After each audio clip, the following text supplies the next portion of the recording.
Josh Thomson. Tell us how you're doing, man. Are you healthy today? Yeah, so far today I'm healthy. How's it going, man? Long time no talk. It's been going good. I just got back from China for 6 weeks filming a movie out there. And came home, jumped right into a training camp, for possibly, I guess you consider this possibly one of the biggest fights of my career. So I have no complaints, man. It's just from leaving one job, jumping into another, and hopefully making my way onto the UFC title shot. That's amazing. A lot of people know this, but maybe there's some people out there that don't know. This isn't your first rodeo in the UFC. You before. You went to Strikeforce, you had a successful career under the Strikeforce banner, but now you're back in the UFC. What is that like for you, and what does this mean for you to be back fighting in the octagon against the former number one contender? What's funny is, I left the UFC just based on the fact that they got rid of the division. The lightweight division was taken out for, I think, almost 2 years. And, so that's realistically the reason why. That's the reason why basically I think that was the reason why I left the UFC. There was I didn't want to fight at 170 against guys like Matt Hughes who were just huge, so I had to go somewhere else and find other places that would to make money and live out my dream. And so I was able to fight in Pride. I was able to fight in Strikeforce, found a home there, and and been there ever since. So coming home, it just seems like I left the UFC right where I'm actually walking right back into it. I left the UFC as the number one contender, and possibly should have been the UFC fighting for the UFC title, and I'm right back where I should be. As I come back into it. So not much has changed, from when I left the UFC to now. So fighting the number one contender with the potential of being the number one contender, and with the chance of fighting for the title next. And so, who can argue with that? I can't be mad at that. That's exactly where I want to be, and I feel like I'm right there. Well, what do you think about this fight with Nate Diaz? If you break it down, what are your thoughts, and where do you have to succeed in order to get your hand raised at the end of the night next month? You just got to get the win. That's the biggest thing, is making sure you go out there and get the win. And no matter how it happens, Nate pulls the bread, I think, for anybody, because like GSP said, stylistically, these guys are hard to get guys to train with that are that good. If the guy's that good at boxing and he's that long, what are they, 6'1", 6'2", they're long, good boxers, it's hard to get a guy that's long and a good boxer, but is also a black belt in jiu-jitsu that can actually know how to roll, and so just stylistically, it's hard to find, guys that are the best of both worlds, to match up against them. So you just kind of put pieces together throughout your training camp, and and just make sure you go into each sparring session with a game plan on what you're working on that day. And that's realistically what I've been doing for this camp, is taking guys that are 6'2", 6'3", and good boxers, but aren't really that good on the ground, getting the takedown, handling them for a round, and then getting a guy that's a black belt, world class level jiu-jitsu guy, to come in and train with me and grapple. That's all you can really ask for, and just hope for the best as time comes on, as far as how the fight goes. Okay. Where does Nate, in your opinion, what is the one area you want to stay out of in this fight? Realistically, the one area I want to stay out of with him is in that slug range. I don't want to get into like a brawling situation with him. It is the same thing with Gilbert. I think just the Caesar guys, with the exception of Jake, with Nick and Nate and Gil, those three guys, they don't mind mixing it up. They don't mind getting hit 2 or 3 times to give you one good one, And so I think with those guys, you got to really make sure you come in, you put in you throw your combination, you get in, you get out, or you put, you basically just you push, you put a lot of pressure on them, make them try and back up, and that's really the key, is to make sure that you're never standing directly in front of them. You're creating angles, and you're letting your hands go, and your hands, your knees, your feet, everything, put it all together, and just let it all go. Hey, Josh, what I wanted to ask you is, you return to the octagon. A lot of the fans, like Pedro was saying, they won't remember you from your first UFC run. A lot of them, have only come along in the last few years. But, by what you've done recently in the last few years, you have probably one of the most deceptive records. You've lost 3 times only in the last 4 years or so, and a lot of those losses, a lot of people think you won. They're decision losses, they're razor thin, very debatable. Are you looking at this differently walking into this fight? Do you have something to prove to all these newer fans, people that may not know you? No, I don't need to prove anything to anybody. I've been doing this for 15 years. That's a long time, man. I mean, I had my first fight in, at the beginning of '98. So, I mean, it's been a long time, 14, 15 years of fighting and training and so, no, I don't really, I think the thing is when I tried from before to go out there and be showy and showcasing, and kind of show the fans who I was, I ended up having really tough fights and really putting a fight on that. Just to kind of answer, basically to say, I don't need to go out there and prove that I'm flashy and showy. That's just my style. My style is really, I put a lot of pressure. I can mix it up from the feet to the ground. I do things that maybe not a lot of people have seen. Back when I fought Yves, I was doing that heel kick in the side of the thigh. No one had ever seen that before. And the same thing too, I was punching the front of the thigh. And now you see it. I think I saw Benson do it with Nate.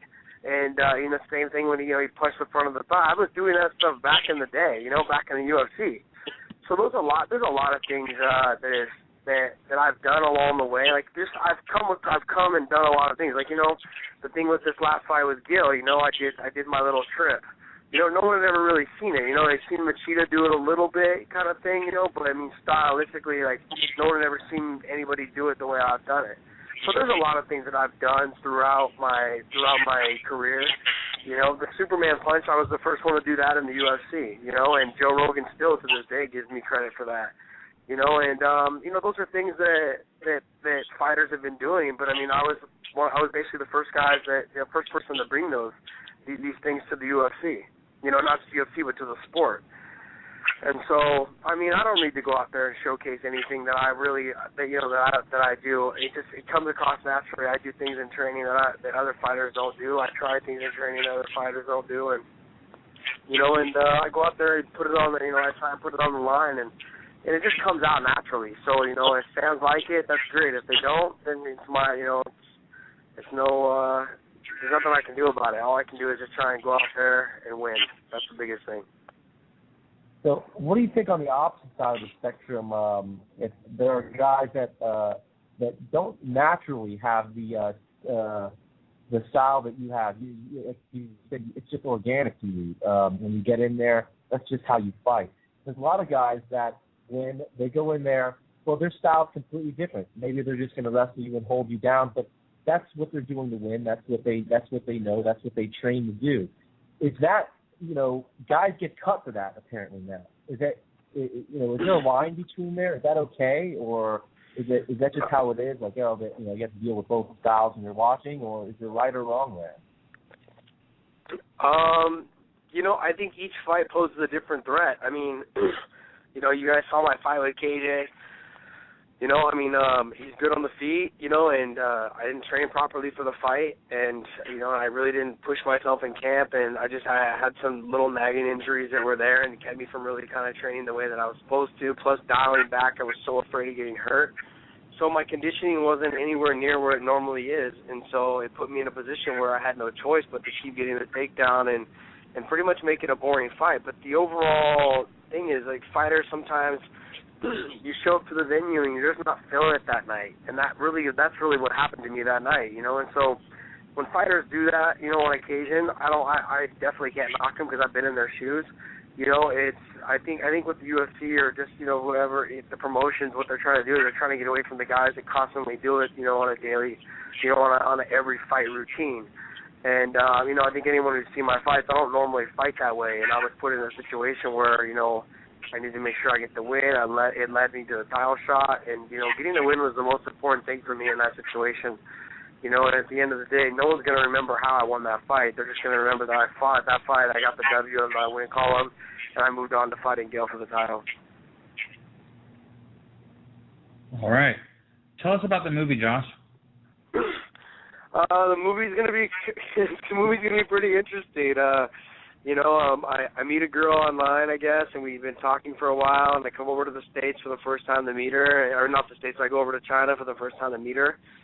We have a lunch, and then, and I go by her work or whatever to kind of, to surprise her with flowers, and basically everyone in her office is dead, so I spend the whole movie looking for her. And, and on the way I kill about 60-something people, like brutally kill them, and at the end, of course, you get the girl. That's kind of how the whole storyline usually goes, right? Right. So it sounds like you're the lead in that movie. Is that right? Yeah. It was, it's a low-budget film, but, from what I understand, they're going to be doing a part 2 and part 3, and they've already asked me if I'm interested in filming part 2 and part 3, and it's actually a remake of one of Dawn the Dragon movies, Moving Target, and I can tell you now the fight scenes that we've done in this movie are way better than the fight scenes in the original. So from what I understand and from what I've seen of the other one, I can't say I'm a great actor, but I can say that I'm a better actor than what was in that first movie. So it was definitely a great experience. I had a good time, and it was a lot of work. I mean, I was working from 6 in the morning till 12, 1 o'clock in the morning every day. 7 days a week. There's no worker laws over there, so we were really putting in the time, trying to cram the movie in a 6-week period, and we got it done. That's really cool. So have you found something that you like besides fighting and acting? Is that something we're going to be seeing more of from you? I hope so. I do know that, Kong is looking to put together a couple of movies himself, and he definitely wants to have me in them, and to go from there, and then, then obviously I've got, hopefully part 2 of this will happen, and we'll see where it leads from there, obviously you're not going to get anything really coming in until I think other producers and other directors have seen your work, and so until this movie comes out and it's actually in theaters or on DVD, people have something to guide you off of, given that I had no experience before other than just being in front of the camera or doing commentating, I'd never had any acting lessons or anything. Once I got the part, they sent me to acting lessons for 3 days straight, and then I flew straight to China from there, and we started filming, the next day after I got in from China. So it was kind of a rushed detail, but it seemed like everyone was very happy with what I was able to produce, and I did the best I could, and it seems like it went really well. From what I've seen of the footage and everything like that, it comes across, a lot of stuff comes across pretty well. That's really cool, man. How long did you film? You said you filmed 6 weeks. What I want to know is, when did you get back from filming, and how long have you been in training camp? I've been in training camp for about 4 weeks, and I got back March. When did I get back? I got March 14th is, I think, when I got back, and I started training the next day. It was a little rough. I was jet lagged, but the best way for me to get over jet lag was basically just to jump off the plane and head straight to the gym and just start training.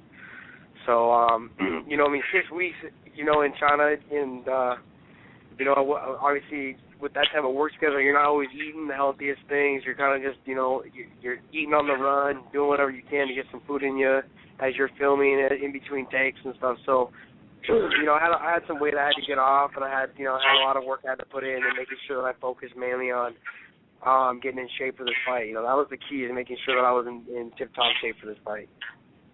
Right. Now you fight in less than a month now on a Fox card.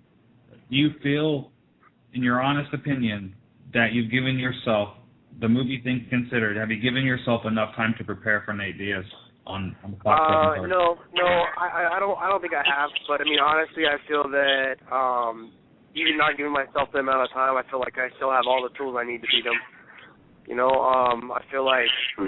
I feel like I heard you guys talking before you guys brought me on air, and I feel that stylistically, the guys that have beaten the Nick Diaz and the Nate Diaz are the same style that I am, the Bensons, the GSPs, the Carlos Condits. Stylistically, we're good on the ground, all three of us, and we're good on the feet. We all kick a lot, we all punch, we put combinations together pretty well. I just think stylistically I got all the tools in the box that I need to beat him. Josh, I mean, could you have more time to fight somebody like this? You could always have more time to fight anybody. You know, you could always want more time. You know, but in the way the world works, you know, you got the fight was presented, and I'm definitely not going to turn it down. So that was something that I asked for someone, whoever the quickest way to the title was, and the fact that both of us were coming off of losses for the titles, I feel like it puts me right in the position I need to be to get the next shot. So, you know, with that said, Josh, I'm just curious. You were talking just a few minutes ago about how it's very difficult to get guys that can emulate Nick and Nate Diaz's style, long, rangy, boxing, jiu-jitsu black belt. Given the time frame that you had to work with here, who were you able to bring in to help you?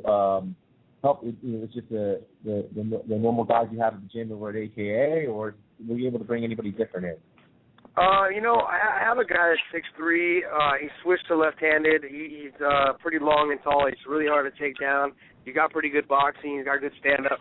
You know, he kicks a little bit more than Nate. You know, but we just used him realistically, and his ground game is to me not as good as Nate's, obviously. But I mean, he's a pretty good grappler. And then we just went from there to, you know, we grapple after we spar, we grapple after we train, and so I focused a lot on just grappling with, you know, Leandro Vieira, Neo Lahat, like guys that are top black belt level guys that I can train with. Those are the guys that I was training with at the time, or that I am still training with, you know, making sure that I'm getting as much grappling in as possible. So with all this said, you know, you're still very confident that you even with even not having the preparation, the perfect preparation that you would have wanted, that you're still going to win this fight, and that you're still the better fighter in these areas. Is this? Are you going to go in there and go for the? Is this? You going to go in there and go for the kill right? You know, I mean, honestly, I don't think anybody ever goes into a Nick and Nate Diaz fight saying, like, I'm going to go in there and just smash them. You know, I mean, because they can take a punch. They're good on the ground. They're good at avoiding damage. I mean, you would have never, I think, if you had looked at the GSP and the Nick fight, you would have thought that Nick won. I mean, he really didn't have any marks on him, and, you know, he took some shots, you know, and he lost all 5 rounds. So, I mean, like, you just never know. These guys, they're tough, man. They're tough guys. The same thing with Gil, too. That whole camp is, they're just tough guys, man. They know how to survive. They know what it takes to make sure that they don't get damaged too much. And but they do a lot of damage themselves. And so I just think that you don't go in there thinking like, if you go in there thinking like, okay, I'm going to go in there and just rip their head off in the first 2 rounds, you're going to be standing there in the third going, man, they haven't dropped and I'm dog dead tired. You know, and odds are they're probably going to finish you. You know, and I feel like a lot of fighters have done that. They've got caught into that I guess just that bravado of just like, I'm going to beat this guy's ass because I can't stand him. And next thing you know, they're getting finished because they gas themselves out trying to take their head off. So, like I said, I've always told every young fighter, and I've told myself this over the years, is you never go in there expecting to find the knockout or getting it. But if it presents itself, it'll happen, and you won't even feel it. You know, and it's happened to me several times where I've gone in there, you know, even in sparring, I've sparred with people and I've hit them with clean shots and dropped them, and you're just like, wow, I didn't even really feel it.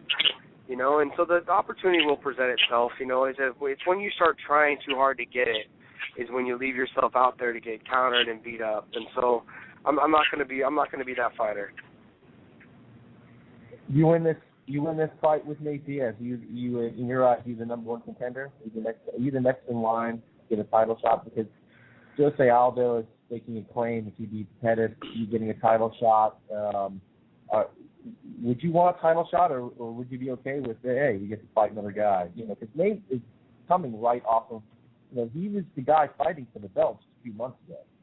Yeah, I know that. And, you know, the biggest thing is, like, Gray just fought, too. He just fought for the title. He's ranked number 3. Gilbert's ranked number 2, and Benson's number 1, is from what I understand, from when I look at the UFC rankings.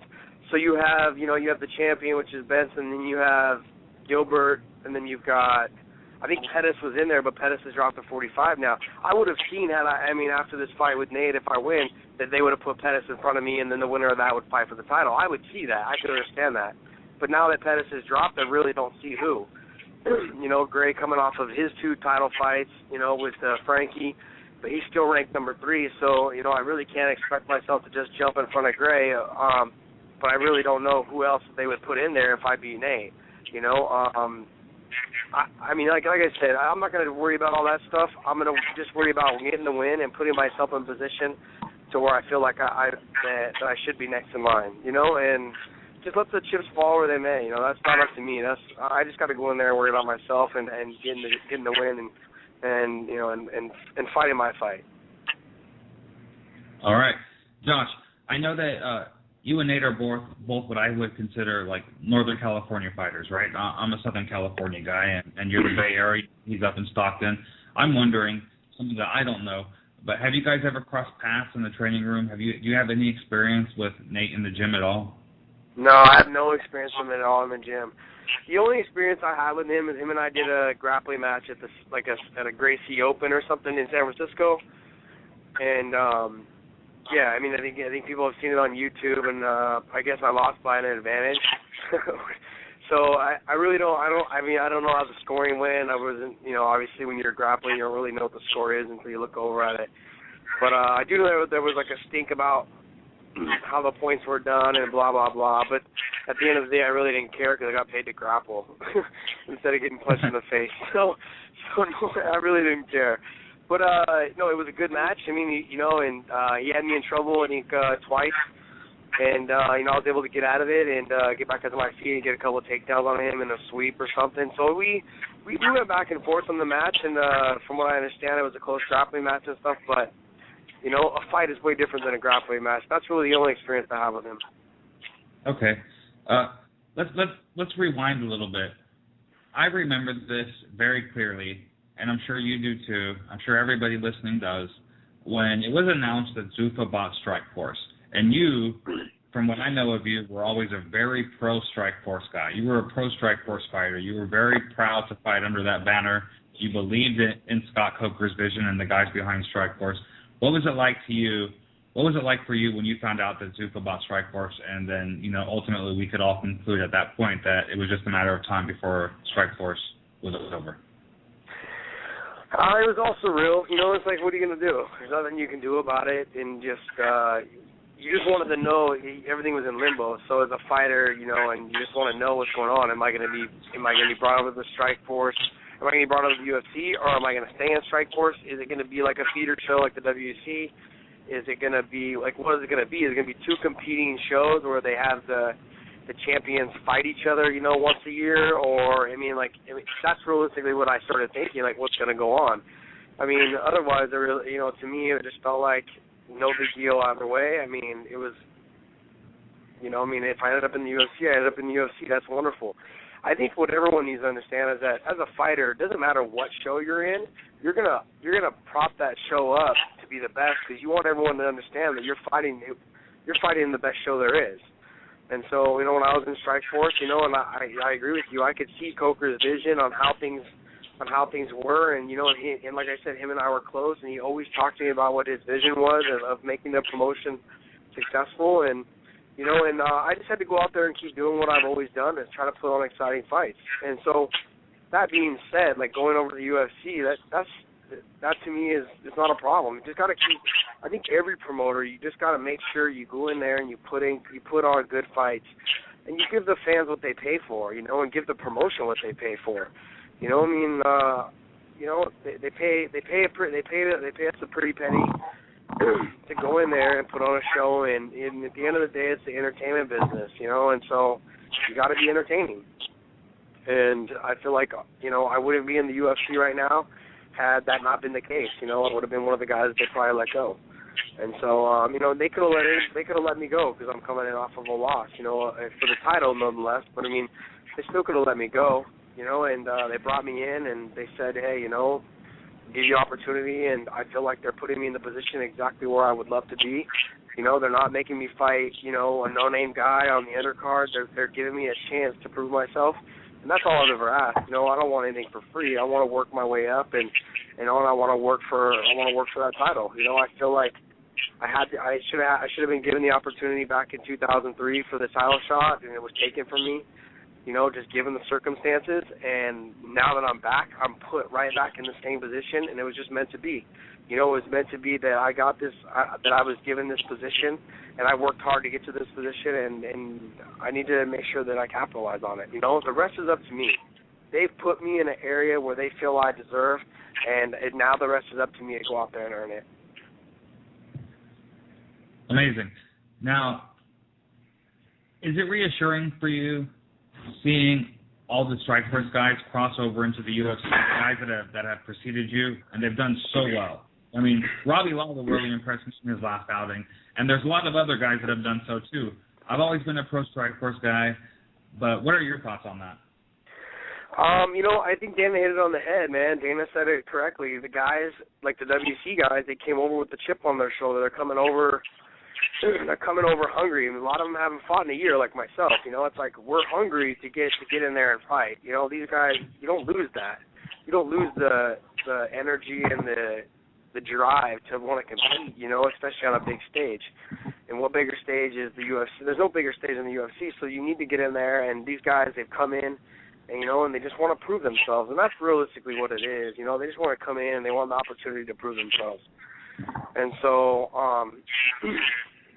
you know, it's nice to see that all the Strikeforce guys are winning and stuff, but I definitely, I don't put that in the back of my head like, oh yeah, all of them are winning, so I'm going to win automatically. It doesn't work like that, you know. And I think also too that, you know, for myself, I'm put into a situation where I'm fighting who is considered to be one of the best guys in their show, you know, in the UFC. You know, I mean, I'm not fighting, you know, an up and comer. I'm not fighting an easy fight. I'm fighting one of their best guys. So, Josh, you know, on the same card. With that said, it is Strikeforce versus the UFC. You know, with the main event, Ben Henderson and Gilbert Melendez, and you have a lot of experience with Gilbert. You know, break that down for us. And from what you've seen from Ben, what do you think about that fight? How do you see it playing out? You know, exactly what you guys were talking about before I got brought on is that I think that stylistically, the guys that pose Gilbert the most threats are guys like me, guys that are well-rounded, guys that can do it on the ground, guys that can do it on the feet, you know, and mix it up. And I think Benson is exactly that, you know. And so I think that. Hello?